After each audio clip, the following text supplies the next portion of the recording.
এ নীল ধ্রুব তারা, এ স্বপ্ন দিশাহারা, এ রাত জেগে লেখা কবিতা।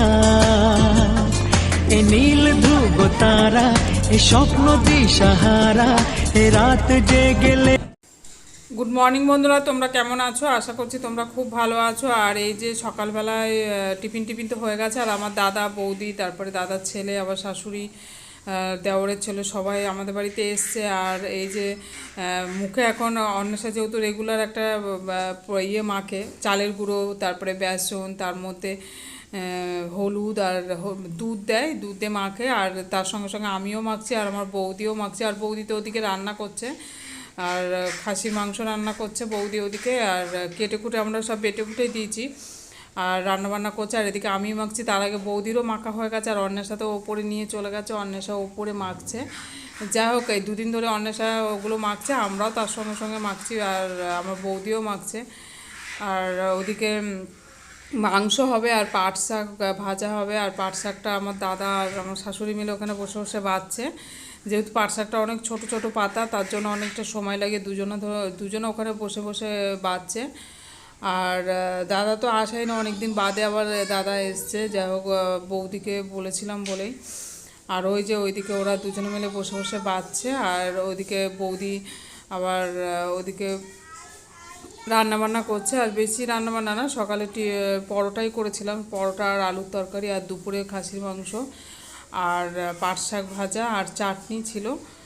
আর ভাতটা তো হয়ে গেছে, যেহেতু বৌদি সকালবেলা ভাতই খায়, তার জন্য ভাতটা একটু তাড়াতাড়ি করা হয়। আর আমরা সবাই পরোটাই খেয়েছিলাম, বাচ্চা টাচ্চা সবাই মিলেই। আর ওরা ওদিকে পাট শাকটা বাজছে। ঠিক আছে, তাহলে কন্টিনিউ তোমরা ভিডিওটা দেখতে থাকো।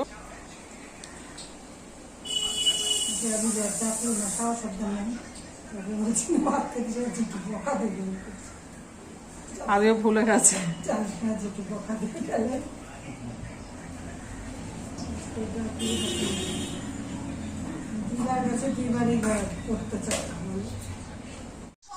বিদ্যুৎ সংযোগের পরিষেবা ব্যবহার করবে।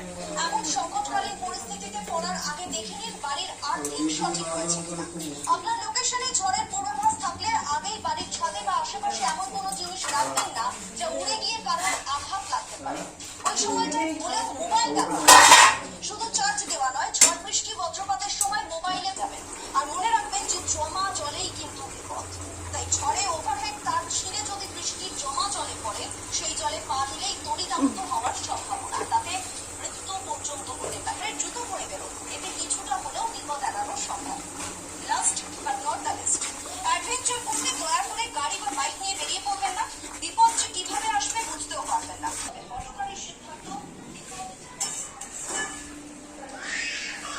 কি করছিস? খেলছো?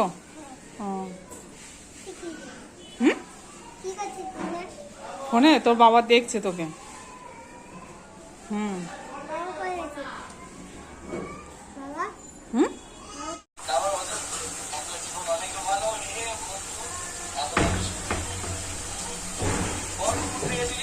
ঝড় কি আরাম হয়ে গেল?